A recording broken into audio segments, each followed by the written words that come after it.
రాశి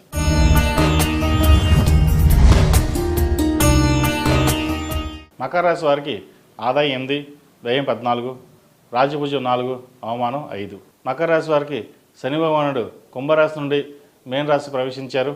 ఏలినాటి శని పూర్తవుతుంది. గత 7.5 సంవత్సరాల నుండి ఏలినాటి శని వల్ల మీరు పడుతున్న కష్టాలకి విముక్తి ఈ సంవత్సరం కలుగుతుంది. ఆర్థిక పరిస్థితి గణనీయంగా మెరుగుపడుతుంది.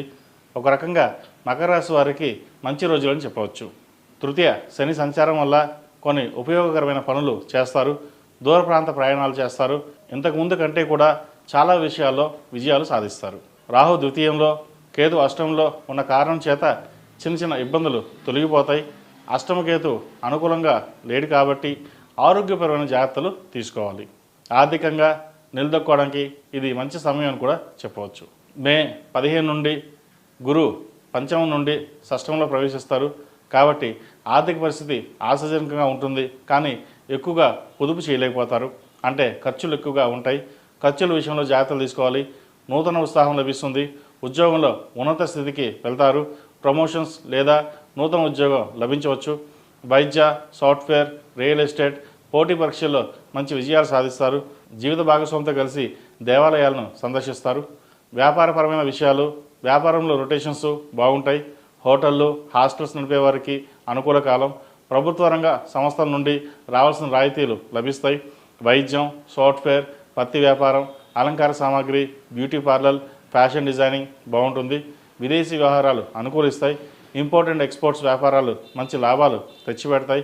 ముఖ్యంగా ట్రావెల్ బిజినెస్, కొరియర్ సర్వీసెస్ వాళ్ళకి మంచి లాభాలని చెప్పవచ్చు.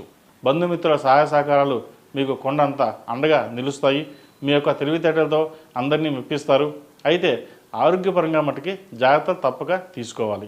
డీహైడ్రేషన్, కడుపు సంబంధించిన ఇబ్బంది పెడతాయి. సుబ్రహ్మణ్య పాశుపత హోమం చేయించడం చెప్పదగిన సూచన.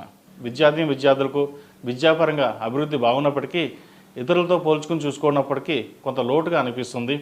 ఇలాంటి వాటిని పండించుకోకుండా మీ కృషిని సాగించడమే చెప్పదగిన సూచన. పోటీ పరీక్షల విజయం సాధిస్తారు. విదేశీ విద్య, వైద్య విద్య, టెక్నికల్ సంబంధించిన విద్య బాగుంటుంది. ఈ రాశిలో జన్మించిన స్త్రీలకు ఈ సంవత్సరం చాలా బాగుంది. పోటీ పరీక్షలు విజయం సాధిస్తారు. దూర ప్రాంత ప్రయాణాలు, విద్య, ఉద్యోగం కోసం చేసే ప్రయత్నాలు మొదలైనవి కలిసి వస్తాయి. స్థిరాస్తులు అభివృద్ధి చేసుకోగలుగుతారు. సంతానాభివృద్ధి మరింతగా శ్రమించవలసి ఉంటుంది. అన్ని బంధాలు ధనంతోనే ముడిపడి ఉంటాయని వాస్తవం మీ అనుభవంలోకి వస్తుంది. మొత్తం మీద గత సంవత్సరం కంటే ఈ సంవత్సరం బాగుంటుంది.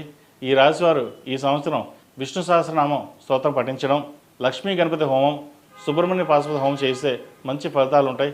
ఏదైనా పని మీద బయటికి వెళ్ళేటప్పుడు బుధవారం నాడు కానీ శుక్రవారం నాడు కానీ వెళ్ళండి. మంచి ఫలితాలు సంప్రాప్తిస్తాయి. తదుపరి కుంభరాశి.